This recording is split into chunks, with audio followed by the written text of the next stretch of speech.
Hello. Hello, Andre. What's new with Hey, you? Shannon. What's poppin'? Well, me, let's see. It is almost August. I am shook that 2019 is over half, like over. I feel like time has flown since the new year.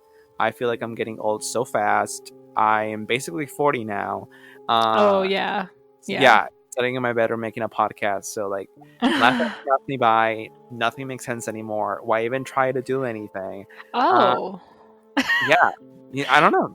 is this the episode where we learn about your deep desire to not reach immortality? My episodic depression. No. Um, Yes. okay, here's the thing. Like, I do not want to die, but sometimes I'm like, you know what? Like, Shannon does have a point with the whole like, it's kind of like you're in deep sleep. Like, that sounds kind of lit. Maybe it's because I'm sleep deprived this whole week, but Yeah, maybe you just need some rest and then you'll want to live again. like a casket is the ideal bed when you think about it. I mean, am I wrong? Well, they Uh, cost like, what, 7 grand? Of course. better be fucking good. Yeah. Okay. Hello, everyone. Today we have some spooky spooks for you. Okay, first though, how are you? How are you? Tell me about you.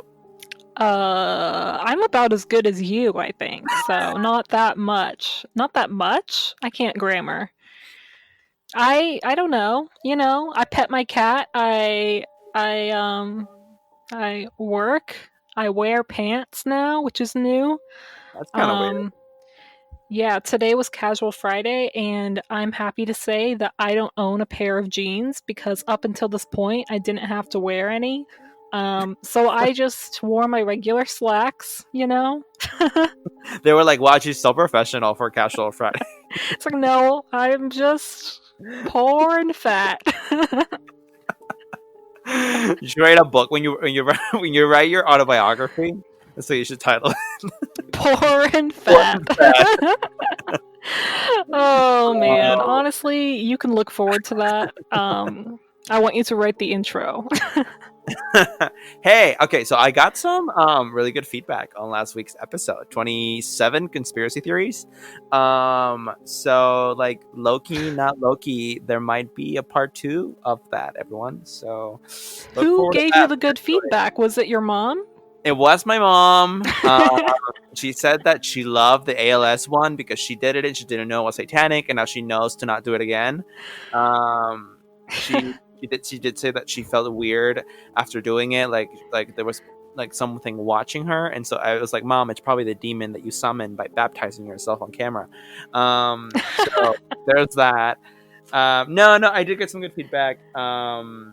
So I'm glad people liked it. Now, onto today's episode. We're gonna get way spookier than last week, just because last week was kind of this was fun. It was kind of light, but the topic that I suggested for us this week, and that Shannon and I both researched, it's fucking dark. So bear with us. And I'm gonna have Shannon here take it away. So. Yeah, I'm starting today because I want to learn how to be a better communicator and embrace my fans. Just kidding, I don't have any fans. Okay, wait. So, If you had fans, what would you call them? Because you know how like artists have like names for their fans. oh, Like, I think that is so tacky. I don't think so. I think it's kind of cool, like the No. Arianators or like the Lovatics for Demi Lovato. Like, what would yours be? Like the Shannonators, the Shanators, Ew.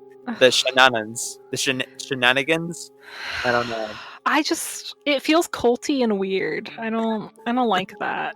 Y'all can just be by your regular names. So here's the thing, guys. I usually anticipate Andre doing the summary. And so I was like, you know what, this time I'm not going to type out the summary because every time I do, I end up skipping over it. So I'm going to go for my memory because I don't have a summary with me because I am incompetent and probably the worst podcaster ever.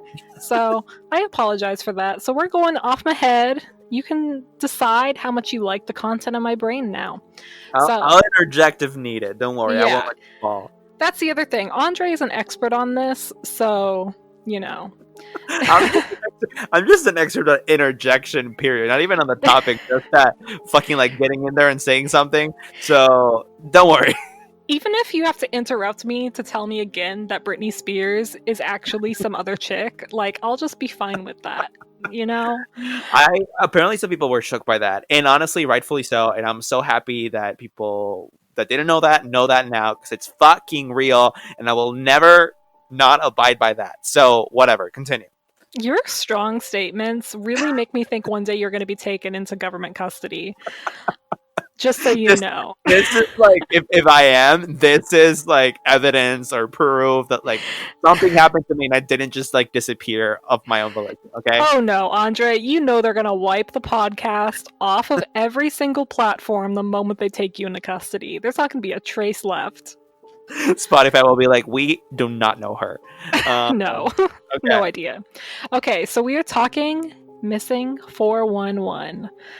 I know that doesn't sound scary, but it's a little bit scarier than Britney Spears' audio tracks being completely fucked with. Just a Debatable. little bit.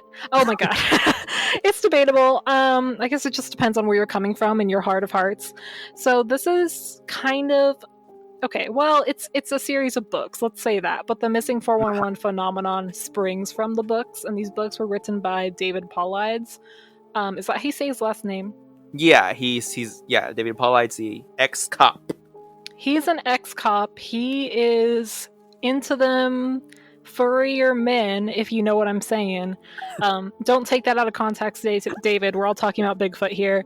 I didn't mean to give that one away, but I don't believe it's Bigfoot.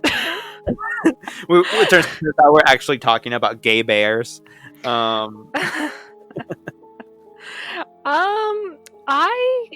wait.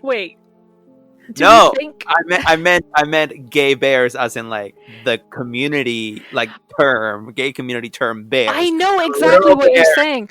I know what you're saying, but what if the bears are gay? What would that explain? I don't know. Maybe we should get into the evidence first. Go ahead. So, David Paulides, I guess he was also an ex-park ranger, right? I think I read that somewhere. Yes, I mean no. Basically, when he worked for police, a lot of what he did was around park areas. So Okay. they're both kind of the same thing. Yeah. So he was a cop, but he also liked to hang around parks. And when we're talking parks, we're talking national parks, guys. We're talking Yellowstone. We're talking other parks Yeah. besides Yellowstone. Places that have trees. And that's important, guys. Trees are important to this case. Lots of trees. Yeah. Okay, I'll stop bullshitting now. So basically, here's the story. Thousands of people go missing in our national parks every single year, and for the most part, you know, it's pretty normal. It's dangerous to hike, like, especially in bad weather, things can happen. You get separated, you get lost. You know, we all rely on our phones way too much, and social media is killing us. So I advise all you people who never leave your house, start slow. Go to the corner store. Don't go to a national park if you want to live for a long time. I guess that's all I have to say. A funny but also tragic story. Like, I used to hike more years ago, but now I don't, and I am kind of like becoming a couch potato, though I don't really want to, but it has happened, especially since I started working full time. And recently I went on a hike with my boyfriend and a friend. We went to the Hollywood sign, and we wanted to stop by the wisdom tree that's part of that hike before getting to the actual sign. And we only made it to the wisdom tree because Andrea right here, I guess, overheated. And because I was like already like a little exasperated and like short of breath doing the hike because it's all upwards on this mountain. And then there was like one last stretch from where we were to get to the wisdom tree, and I was like, this last stretch of like stairs or whatever, I just want to like do it fast so I can get it over with. But I guess since I was already tired and my body was really hot, and then I pushed it even a little bit further by going really fast for like 10 seconds. I literally started to faint, and I had to sit down. It sounds funny, but it was the most terrifying feeling I have ever felt. Like, Yeah. feeling like you're about to lose consciousness doesn't feel like you're about to lose consciousness. You feel like you're gonna die. Yeah. it's this weird irrational like fear of like not being awake.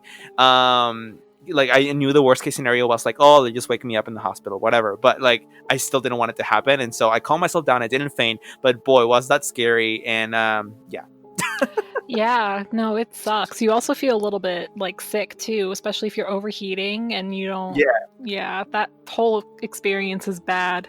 I do want to call back to our conversation pre recording where I said that you are a cyborg, and apparently this is proof that you overheated and a circuit blew. yeah. My CPU just kind of like Yeah, because it got so hot. So you're right. You're right. yeah, see? All right, so basically, David Paulides decided to pick, he decided to pluck, let's say pluck, he decided to pluck the most unsolved, most unique cases from the missing persons within the national park, and he collected those and called it Missing 411. And his basis for what he was deciding would go into these books or go filed under the investigation, it had to meet certain characteristics. For me, I don't know that I would qualify all of these characteristics as inherently problematic, but I guess what Paulides was attempting to say is that individually they may not seem strange, but together they kind of form a weird pattern that isn't always easily explained away. Uh huh. So, one being when the people go to look for the person that's missing, there's absolutely no trace, there's no footprints, there's no trails, there's nothing left behind. I guess that would lead into the second one, which is they use search dogs, and the dogs can't catch on to any scent. For that one specifically, I think I do have kind of an explanation for that. And then the I mean, third one, the first one you mentioned though is a little harder to debunk, just because a quick interjection. Like, some of the ones that he mentions where people like the search and rescue team seem to find no traces of these people walking anywhere in the area. Their cases, a lot of them are children, and even when they're not children, a lot of the cases are people where, so meaning children, like they can't walk too far too fast, or at least you wouldn't think they could, or they are people who, okay, they're not children, but they were literally there, and their friends are like turn around, they're like, what the fuck, where do they go? And there's no footsteps on the ground, so like it's as if they yeah. just vanish. Go ahead. So the third one is that a lot of these, I'm not sure if it's all of them, but a lot of them are found missing articles of clothing, particularly shoes, which is Mhm. strange. Um, I think Andre has more details into that because the cases I chose, that's not the case. Yeah, the definitive theory is that Bigfoot just needs some new shoes, and he's trying on any shoe he can find. So You he's think just, that he would understand that like a tiny men's 8 isn't as big as his foot? You know what I we mean? call him Bigfoot. He does not call himself Bigfoot. Okay. But his foot is big, right? Like that's like a thing. I His don't know foot if has to be big. his A brain doesn't understand size comparison. What can I tell you? Apes understand a lot, Andre. I don't want you to be an apist in here, okay? They can do sign language, they can smoke cigarettes. That is They that is a terrible ism. Can you imagine? Like, yeah, that person's an apist, and you're like, did you just say that person's a rapist? No, no, no, no. I'm sorry. Oh my goodness. All right, so uh I think that that's it. There are a few other things. I think one of them, which I don't even consider to be one, is that the National Park Service rangers don't keep record of all the missing people, or they don't document a lot of the stuff that goes in. But for anyone who's ever gone on a hike literally anywhere, they literally hand you a pamphlet, make sure that you're like capable or like you paid for like parking permit or whatever, and then they send you on their way. They don't even ask your name or anything. So like why is it the park ranger's responsibility to keep track No, of no, every person? I don't think that's what they're saying. I don't think park rangers are expected to do that, or they should do that. It's the fucking park, not a concert. What I mean, and one of the theories that I'm going to touch on later, it's kind of this. So there's kind of like a government cover up. Is that the park ranger site? It's missing people department if they have one. A lot of these parks don't keep missing persons reports like filed properly for these people that went recently missing, for some of them. And like, why? Like, why aren't they doing their job? Where is the paperwork? Where is the file in their court case that I filed for, like, my mom that disappeared like a week ago? Like, what the fuck? And it's really bizarre. I mean, I wouldn't characterize that as bizarre. I would characterize that as incompetent, because I can't tell you how many organizations just suck and people don't want to do their jobs. Like, think about the DMV. Like, think about how freaking stressful it is to go to the DMV, and then you find out weeks later they still haven't processed your request, or it was never put in because someone misplaced it. It's a shit show. And like, anytime there's humans involved, there's going to be human error. Like, I don't think that there's a giant conspiracy because people are bad at their jobs. I think there'd be a conspiracy if we weren't even able to ask them what happened, or if the missing persons thing was suddenly shut down, or if they were all found dead or something. Like, I don't think that necessarily qualifies as that bizarre. Okay, that's fair. Go ahead. So that's basically what we're talking about when we talk about missing 411. He doesn't want to be, and I'm talking about David, he doesn't want to be associated with Bigfoot immediately when you try to research this, because that's not what he's saying. Well, I mean, none of his books say that explicitly, but Yeah. the assumption, like, the general assumption seems to be that he's trying to say that. He just can't put it on print because he'll be discredited as a crazy person. Exactly. And so he's trying to avoid this discrediting by avoiding that. But also, I think on a bigger level, for me, specifically looking into this case, I don't necessarily think that there is a case for Bigfoot. I think there's a case for a lot of things that are supernatural, paranormal related to that. But I wouldn't really place Bigfoot high up. I think that's mostly because of my own personal bias of thinking that Bigfoot is just a big, nice guy who just wants to, like, build his little log cabin and eat some fish. I think so too, because I realized when I was doing this, like, oh, I don't think it's Bigfoot either. But then I asked myself, well, why do I think that? And it's because in general culture, we don't really have an idea of what Bigfoot does to people, or if he even does anything to people. We kind of just think of him as like a weird, like, gentle giant. But for all we know, he could be as dangerous as the fucking chupacabras. Maybe he eats people. I don't know. It's like burps out their shoes after he eats them. I don't know. Yeah. Oh, I love that image. I think, yeah, maybe it's possible, but I don't know. I don't buy that something that large and disruptive kind of comes to mind, because it is large. It's an ape type creature, would be able to make someone vanish in a split second. Like, I think that would leave tracks, especially because he has fur. He has big feet that apparently leave tracks. Like, I don't buy the Bigfoot angle. I mean, I'm playing devil's advocate. I personally don't think it's Bigfoot either. Yeah.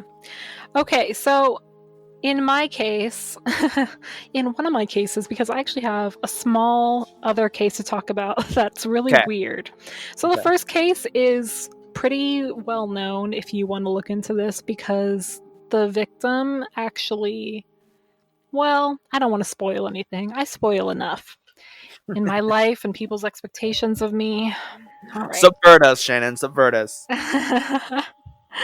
So in February 1978, a man named Steven, a student at the time studying German, went missing in the Michigan area.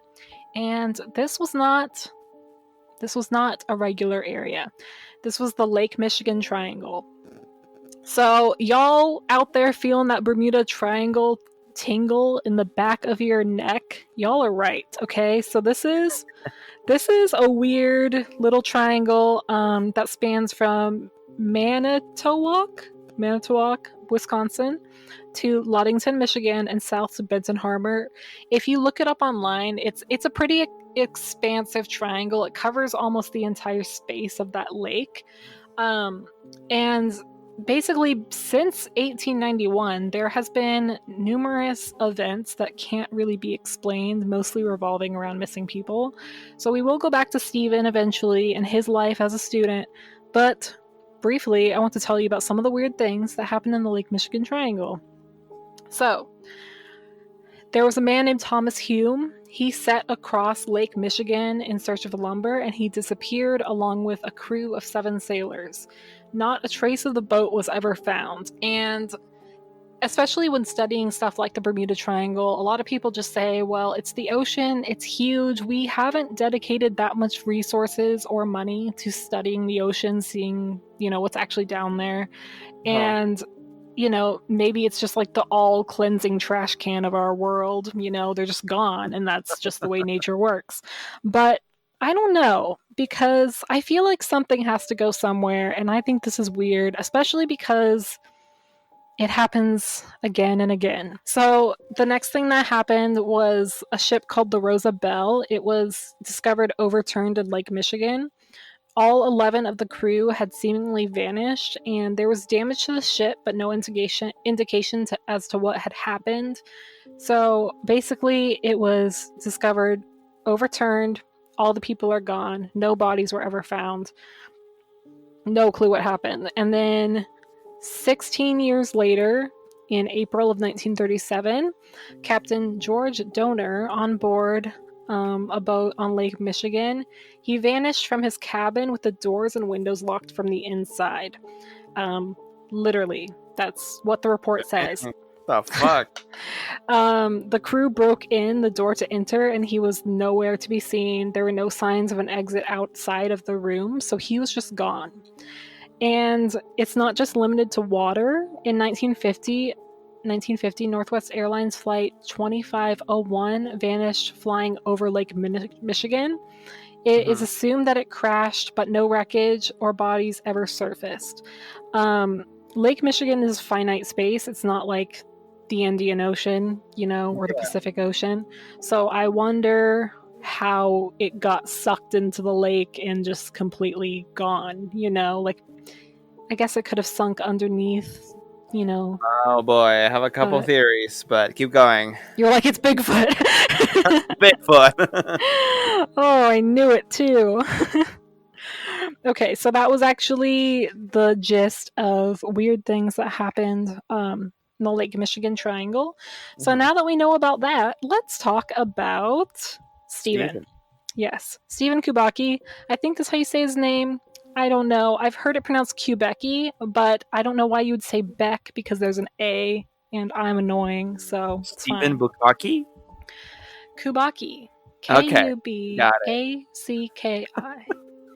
Stephen's been through it, guys. I love that, like that, like over your head, because I'm sure someone out there will get it. That was like a porn joke. Oh. Just keep going. I'm a good Christian woman, Andre. So in February 1977, a 24-year-old man named Stephen Kubacki was cross-country skiing through the snow near Lake Michigan. We love a man who's adventurous.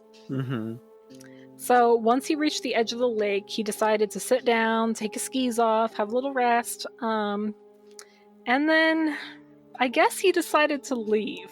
So there's not really any record of, that decision or what happened next. It's just maybe he decided to leave. Whatever he did, he was gone. There were no tracks. He must have gotten lost. The last thing Stephen himself says is that he remembers wandering through the snow and he was tired, and then he blacked out. And then, I don't know if you did any research into this, but this is really weird. The next time he opened his eyes, it was spring. He was lying in a grassy field in the middle of a forest, wearing different clothes, and sitting next to him was a stranger's backpack containing running shoes and glasses that did not belong to him either. I think that, like, there's too much that I already want to talk about that I can't. I should just interject with one of the theories now, because otherwise I'm gonna forget.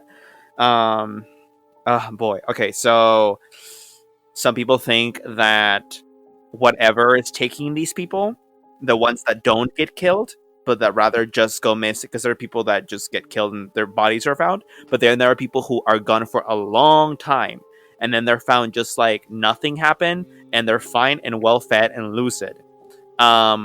They think that whatever's taking these people is taking care of them. I don't know how long Stephen was missing. But if it was for like a year or something, it would make total sense that like he blacked out in winter and woke up in spring. Like for all he knows, he was in and out of consciousness for like a year, being taken care of whatever fucking entity took him. And isn't that fucking crazy? It is pretty crazy. He was missing for 14 months, so just a little bit There over you a go. year. There you go. Yeah. Yeah, I mean, I don't know what happened. I think I'm just gonna finish telling his story and Yeah. then I'll Yeah. jump in with Yeah. some ideas. At this point, when he woke up, he decided to hike to the nearest town, which is obviously a pretty good choice. He asked someone where he was, and he discovered he was in Pittsfield, Massachusetts, 700 miles away from where he'd been skiing. I just want to like pause for that because that's far. Yeah. For those of you who can't like picture that in your mind, say you're going 70 miles on a freeway. 700 miles is probably how far is that? Like Well, over 10 12 hours. hours. I mean, if you're going 70 miles on the freeway, then it's 10 hours, isn't it? Because 70 times 10. But I always have to calculate in traffic, Andre. For me, that would take 12 hours because I'm a cautious driver. Okay, so his aunt and his father lived in Pittsfield, Massachusetts, so he knocked on his aunt's door. His family was in shock and they asked where he'd been. He had no clue. He does not remember. And I just want to point out it's kind of weird that he was in Pittsfield, which is exactly where his aunt and father lived. Yeah. That's kind of sketchy to me. I don't know if he had somehow subconsciously led himself there or if someone in his family may have, I don't know. I mean, he must have, but like, how did he know how to get there walking? I don't know how to get to like the nearest grocery store walking. Like, what the fuck? Yeah, that's crazy. So I guess let's backtrack. Let's go back to 14 months ago. So while searching for him, the rescue crew flew over the area and they saw footprints that appeared to stop at the edge of the ice. So basically, they knew that he had sat there, but the ice itself was unbroken, so they knew he didn't fall in. A search into the area revealed no clue as to what happened to him. They found his poles and skis at the edge of the lake. And later that day, when they returned to the same area, they also found his backpack. It suddenly appeared there. And that's one of the weird things about this case in particular. Or I guess in a lot of missing 411 cases, I guess that could have been one of the traits, is that stuff appears where people had already checked, or the person appears where they had already checked. No, yeah, that is the thing. It basically seemed like he vanished into thin air. The official explanation is that he just had amnesia, was wandering around in a fugue state. It's pretty rare for someone to lose their memory for this long, and Kubaki himself, he actually decided after this to go on and earn his PhD in psychology because he was so like thrown by what had happened to him. He wanted to like figure out what had happened to him. Shockingly, he actually moved away from that. I don't know if that was his intention ever, but it seems like his intention to go into psychology. He has gone on to publish a book, so I found that interesting because when I was reading some of the thoughts on people that had read the book, they were kind of talking about how Kubaki's whole analysis is on how life and our understanding of life will always be incomplete. And I don't want to like say exactly what it all is because obviously I didn't read the book. It's kind of expensive and mom is poor. But my interpretation is that, and also I kind of like this just in general personally, that you can never really know the full story of anything, especially not in psychology. So it's kind of like it makes sense if you apply it to his situation. It's like he's just accepted the not knowing and the incompleteness of it. Of reality, of our reality. We can't always know everything, and some things aren't explainable, and there's so many things outside of our grasp. So that's kind of cool.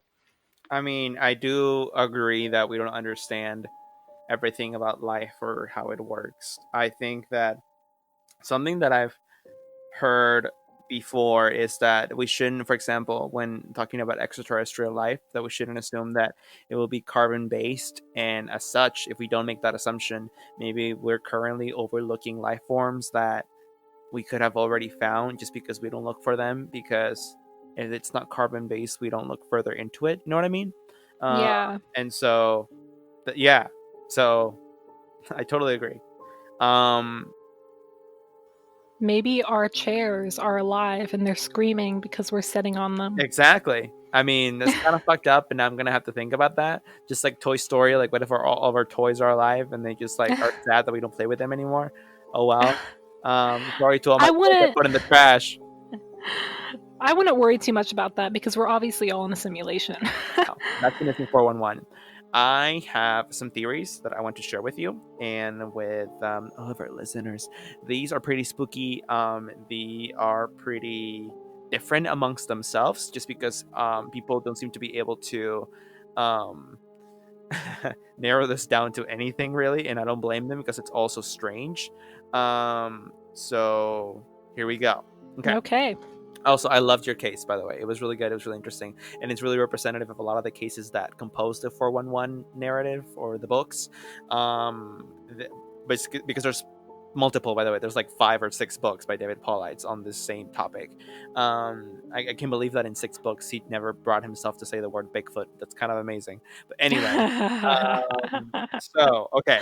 And a lot of these do come from the Missing 411 subreddit, which is a gold mine. Honestly, like it's not just like senseless drivel. A lot of people here do try to have like a legitimate like exchange on what they think could be happening, and this is what I found. So personally, let me just start by saying I think no. I'm gonna save that till the end. Here's one. One Wait, I want to say theory. something. Yeah, go ahead. Go ahead. It's unrelated to theories, but what you're saying about the Redditors is 100% true. They are actually really good at their research, you know? Mhm. If you're looking for entertainment, though, I suggest going straight to YouTube because let me tell you something.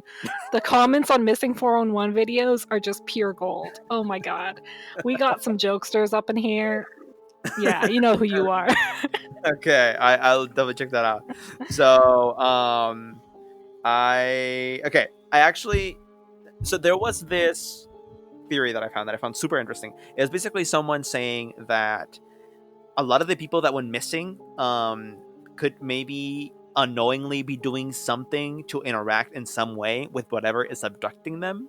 However, what he found limiting was the fact that these abductions have been going on as far as the records show for at least 300 years, like back to the late Hmm. 1700s, and he doesn't see like anything that children and adults could possibly be doing, not only in modern times, but could have also been doing back then to trigger something to abduct them. He came with to the conclusion that maybe whistling or singing certain notes could do it, but I think that that's just too vague and too out there of an idea. Not that any of this is not out there, but it's definitely a theory, and I wanted to share it, and it's interesting, and I want your thoughts. I'm confused by that. Do you mean that they are purposefully getting abducted? Well, no, no, no, no, no, no, no. Unknowingly to the victim. Oh, okay. Yeah, so like So, this person thinks that it's definitely an entity that's abducting them, but he questions why this entity abducts only certain people. And he's saying, oh. well, maybe they're all singing or whistling a note, and unbeknownst to them, that's like a trigger. Well, I guess you could say that for a lot of things. Like, what if they have a certain blood type and the thing is like, oh yeah, AB negative, bitch. Oh my god, yes. And people just don't look into that because there's no bodies and like not everyone knows their blood type, so we can't That's identify also that the all the thing. time. That's also the thing about this Shannon that makes it so fucking difficult. That the like the kind of people that have been abducted is literally everyone and anyone. Like it's been children, women, men, like old, young, like everyone. Right. Now, also not all of these could be paranormal. Some of these could be just legitimate people who legitimately go missing because they're legitimately stupid, and and then they die because they get in an accident. Ooh, we victim blaming. We don't do that in my household. They wanted to go for a hike. They're looking out for their physical health. I mean, listen, like children and the elderly, okay, fine. I do feel bad for that. But I did find a lot of like 20-year-old like hippie hikers that like had never hiked a mountain in their life.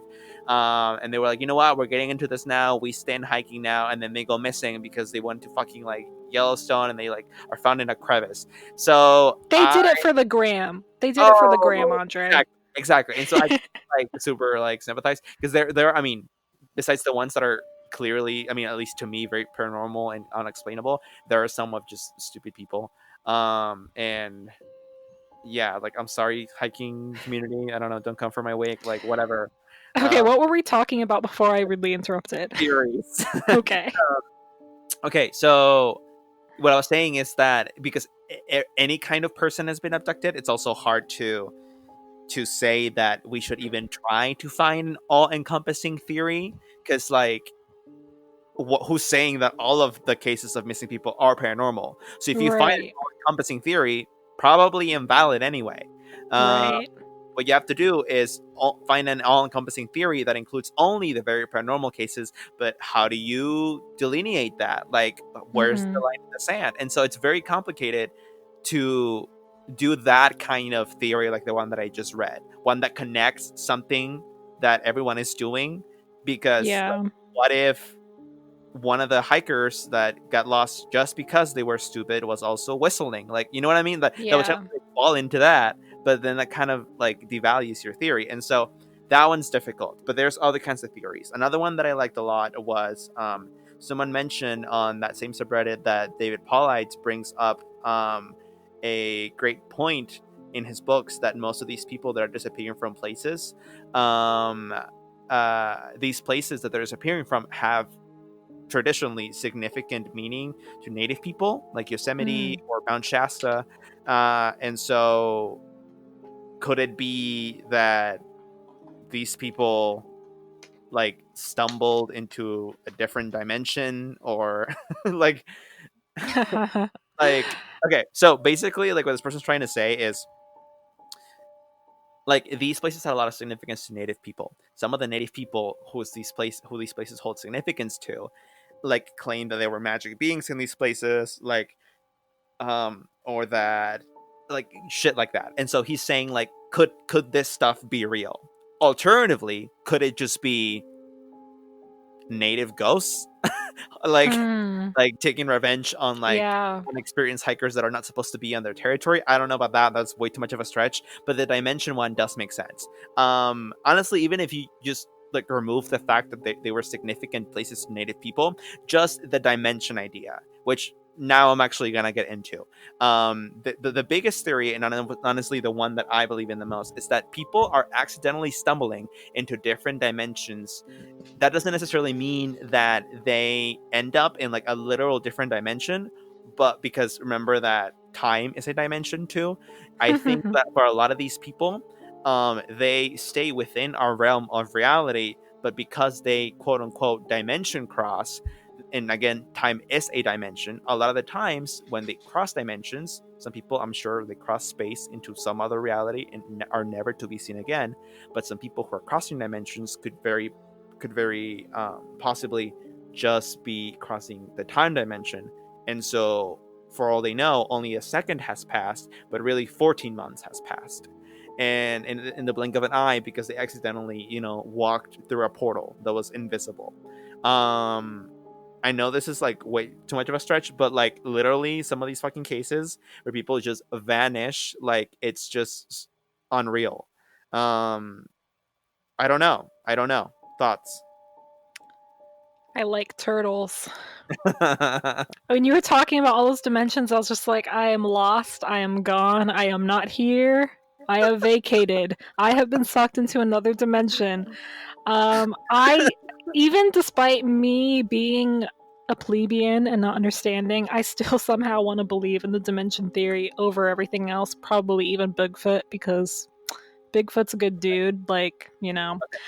But yeah, I just feel like that makes the most sense in terms of all the evidence not being there, like no footprints, the way it happens so instantly, stuff like that. Okay, so I'm gonna put it in like the ABC format for you. So hear me out. I'm gonna make it super duper simple. Why do you have to though? Why can't I just stay dumb? Dimension traveling for dummies. Okay, so hear me out. Okay, so we live in the fourth dimension, you and I. Okay. And the fourth, I mean, there's like supposedly 9 dimensions that we know of that we can explain. However, we don't experience all of them as human beings. Some people theorize that maybe future human beings who are able to time travel will be able to do so. Whatever, whatever, whatever. The point is that we live in the fourth dimension. The fourth of the 4 dimensions we live in is time. You can technically go into a different dimension and have that mean just that you traveled in time. And I think that's what a lot of these people are doing unbeknownst to them, walking into some kind of invisible fucking portal and then appearing 14 months later or 14 months ago for all we fucking Ooh. because that portal allows you to go to a different dimension, and in this case we're referring to time as that dimension since it is a dimension. Okay. So that's what I think is happening, honestly. I mean, think of the fucking case that you told me, Steve Bukaki. Like, it's just, like he just blinked and then like it's spring. And I mean, the part about why he traveled exactly to where his aunt lived, that's still, I don't know what to say about that, but like that's super bizarre. Either someone was taking care of him and keeping him out of consciousness for that long a time, or he just like blinked and all of a sudden he was sitting on a tree log next to some stranger's backpack. That makes sense too, and he Yeah, wasn't malnourished. I think there's a third option though. It was a fugue state, and he somehow went into a different identity where he didn't know who he was, and he wandered around homeless for 14 months and instinctively found his aunt's town.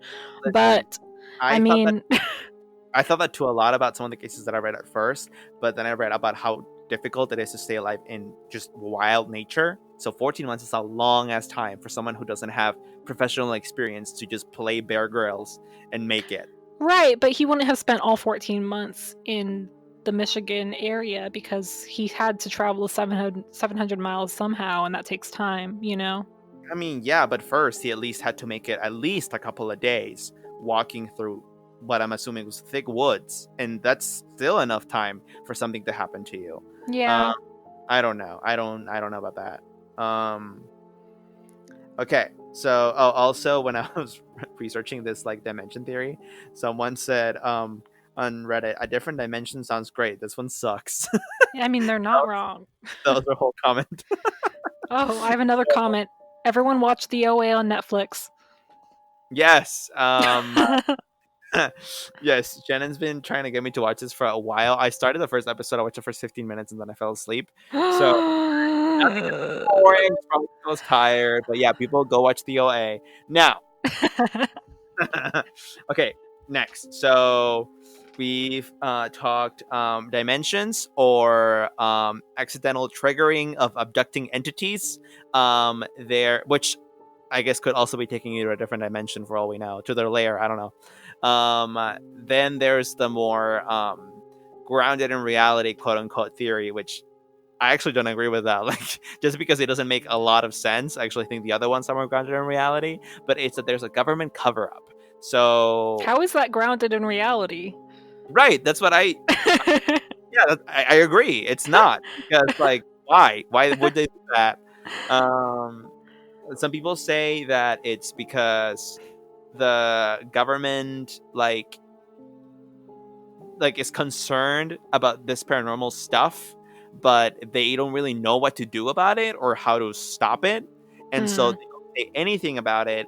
And that would explain why, as David Paulides mentions in his writings, like there are so many people that go missing in these parks. I mean, a stupid amount of people, and it just doesn't get the corresponding media coverage that you think that amount of people going missing would get. It really doesn't, at least Uh, not at the national level at any point.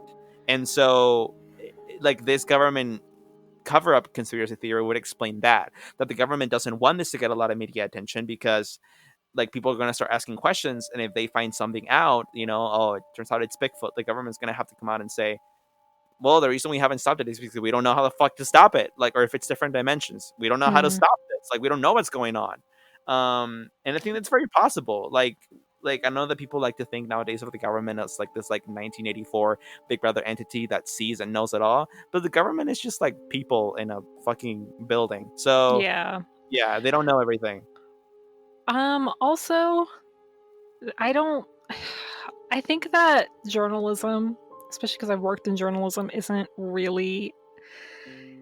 Okay, missing people isn't juicy. Like, that's what I'm trying to say. Journalism is a very competitive, fast paced type of deal, and they may run like one thing to say this person went missing, but people aren't going to go gung ho and investigate it because they're missing and that's all there is to the story. Someone went on a hike and they're gone. Obviously, David Paulides took it a step further by connecting them all in a sort of fashion, but unless someone, even regular missing persons cases, unless they're famous or there's a reward, you won't hear about it. You know what I mean? So These I missing cases, definitely don't buy that at all.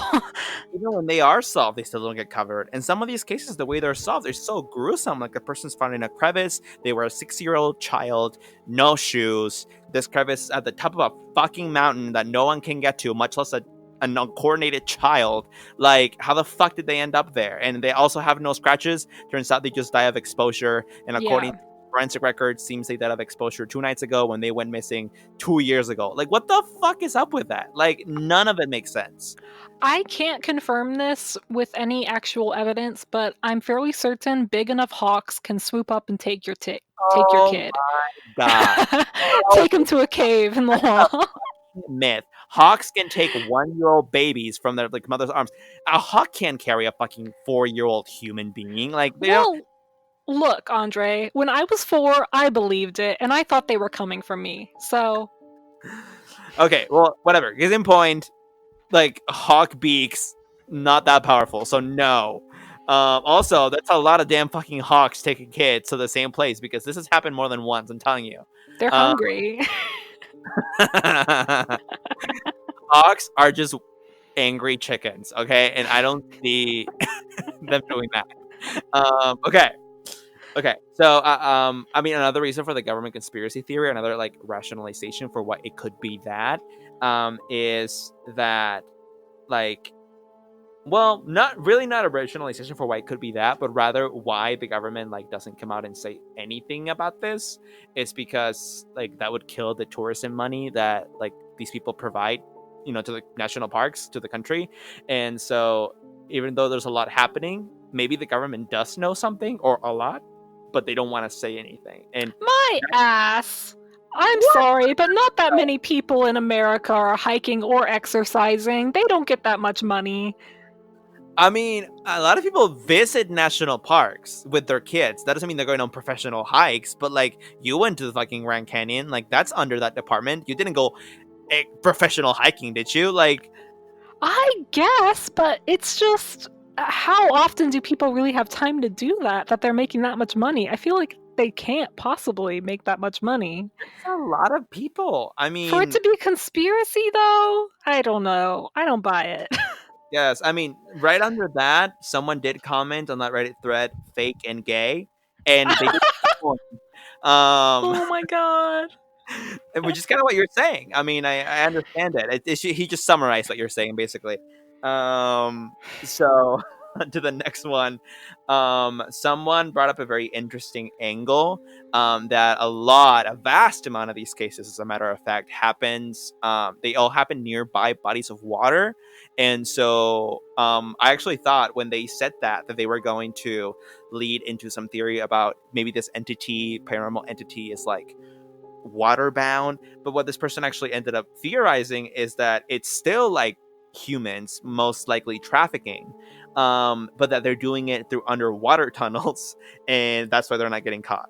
uh, no, Uh, I don't think that. I'm just gonna like veer off of what they said and say, yeah, water, yes, but I think it's water, but paranormal, as some like whatever entity is taking these people, because I don't think it's a human entity, honestly, or human entities, plural.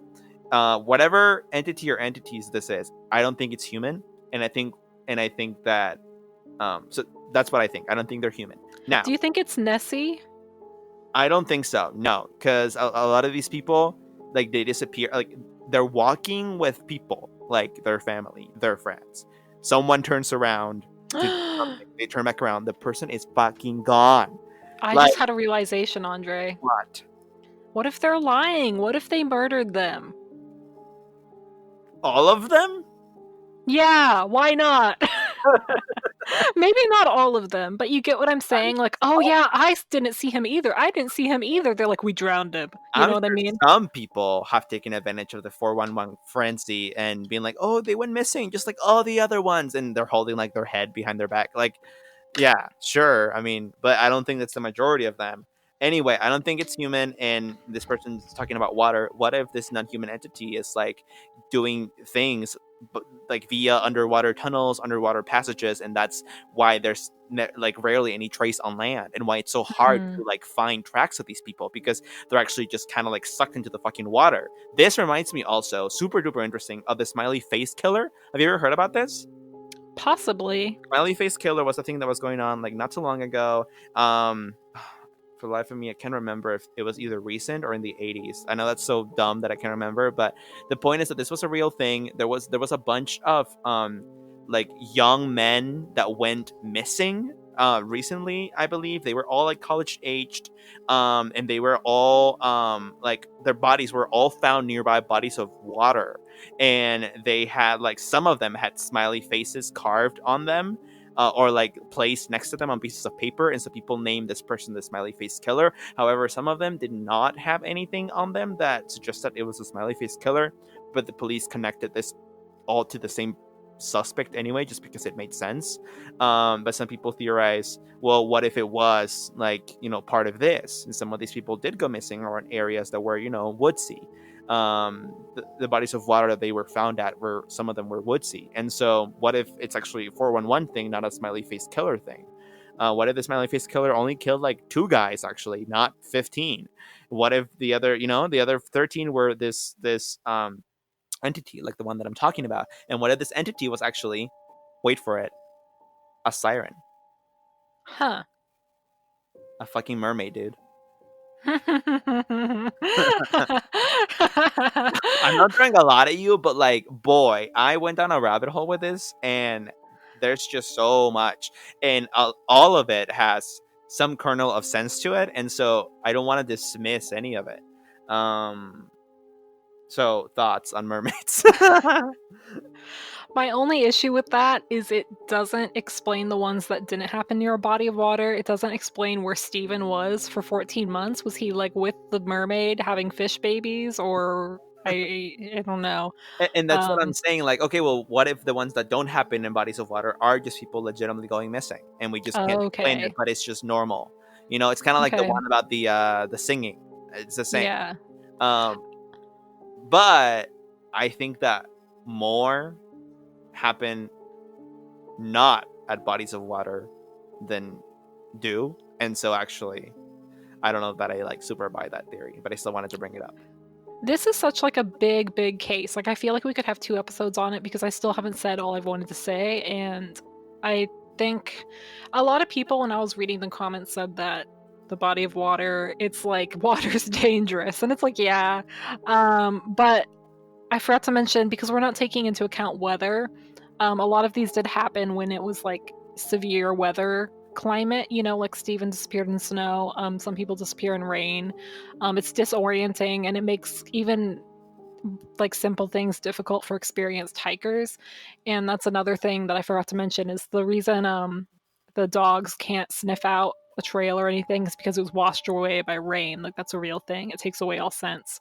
So just to add some skepticism in there, we haven't had any. I mean, we haven't had a lot this episode. I mean, true. And you know what? I think we should have a part two. But I mean, to respond to that, I'm sure that explains some of the cases.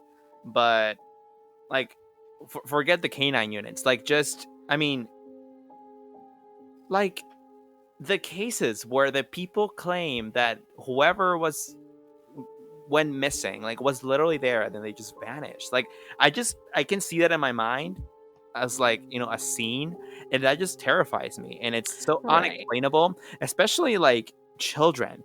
I don't know, children are kind of loud. Yeah, I guess they're kind of stealthy, but they're, like, kind of loud, kind Mm-hmm. of messy. Like you can hear the little footsteps, they giggle, and like some of these children, like I remember like hearing about a case. It was at Yellowstone, and it was this mother that was walking with her two boys across like a very well delineated hiking trail. So she wasn't like veering off path, and she said that she recalls like seeing something like whoosh like across her, maybe some kind of animal or something, and she like stared up into the distance. Was like, "Whoa, what's that?" And like before she knew it, like she was holding the hands of both her children. The one on her right hand like just wasn't there anymore, and Huh. like the one on the left hand like was there. And so the mom was like, "Where's your brother?" And the brother said like, "Oh, there was like a man with a weird funny face, that like was right there behind us, and that's where my brother went, with that man." And she's like, "What the fuck?" But it happened in like the span of 3 seconds, so I don't think it was like an actual like creep or like a murderer. I mean, that was so fast.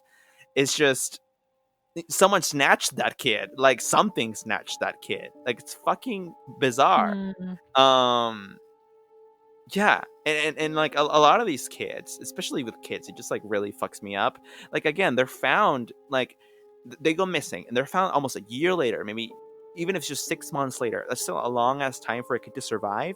And whenever they're found, either alive, unexplainably so. Like, how did you make it alive in the woods, little kid? Or they're found dead, but they're found recently dead. Like, and they're found not only recently dead, even though they went missing months ago, but without any scratches on them, like Mm-hmm. suggesting they died of exposure, not of blunt force trauma.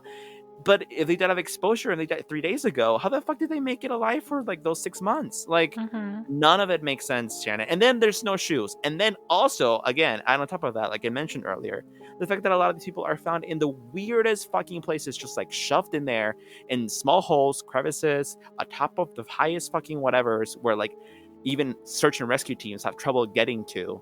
And it's just mind boggling. Hmm. Um, One of the things that we didn't talk about, which is actually kind of surprising to me, is aliens. What do we I think? know, and I'm gonna save that for part two because there's a lot on that, and also a Hmm. couple other theories. I do definitely think we should do a part two, just so you can also present your other little case that you wanted to. Hmm. Um, uh, this is a lot, and we really did not plan doing a second part on this, but I think we just realized how extensive this is. This may It's really be deep. this may be the like the deepest thing we've ever covered, just because like yeah. Yeah. I mean, like it's certainly the deepest like hole I've fallen into researching anything for this podcast. Oh! What? Nothing. Oh my god. What? It's the deepest hole I've ever fallen into since Shannon, researching. shut up. I'm sleep um, deprived. so yeah, I mean, I actually like this was gonna be actually one of my conspiracy theories for last episode, but I realized there was so much of it that I suggested to Shannon that we make it into its own episode, and lo and behold, now it's gonna be a two-parter, and like there I was trying to put it into like 15 Yeah. minutes last episode. Like it's just crazy. um Yeah, and apparently people lived for Britney even more, so. yeah, so whatever, no regrets. Yeah. Okay, you know what? We will be continuing this. Everyone, if you have any suggestions for episodes beyond that, however, do please tweet us at TalkScare. Oh my god, I just choked on my own saliva. I'm gonna cut Please that keep that. No, keep it. out. Okay, fine. I at Talk Scary. You can DM us there with any ideas or anything. If you give us a really good idea, we will shout you out. Just like keep that in mind. So, honestly, it's to your benefit, unless you hate being shouted out. I don't know. I don't know your life. But yeah, at Talk Scary, we are on all podcast listening platforms. We are on Stitcher, TuneIn, Spotify, Apple Podcasts, Google Play. So go give us a listen. I do know that we recently reached over 3,600 downloads, so that was pretty exciting. So thank you everyone who listens to this podcast. We sometimes, I think, just get the vague feeling that we're just kind of like talking into the void, or it's just Shannon and I. talking to each other, but then we're reminded that there's actual people out there listening, even if, you know what I mean, like even if the feedback isn't like immense, we know that there's people listening, and that does keep us very interested in keeping this going. I'm sure Shannon agrees. Yep. Immersive. And so thank you. Basically, that's what I'm trying to say. And again, go give us a listen. We're everywhere. You can find us anywhere. Thank you for the episode suggestions. And Shen, anything else? I need you to know I'm fully disassociated from the fact that we have listeners. I don't. If you're there, hi. Thanks for listening. I'm surprised you made it this far. Well, you do know we have the one stan at least, right? Yes, we yeah. love our So stan. we We stan. stan you. Okay. We're gonna go look for part 2 of this next week. It is gonna happen. Next week? Or We're not going to take a break? no fucking breaks. No, I mean, why can't we do a different episode and then come back to part 2 later? Okay, fine. You're right. We're gonna do that. Wow, she's so persuasive. Okay, everyone. No big meals before bedtime. The Mothman is real. I guess fucking Bigfoot's real too now. So, everyone, watch out. Lock your doors, lock your windows, and thank you. Good night. Bigfoot's not real.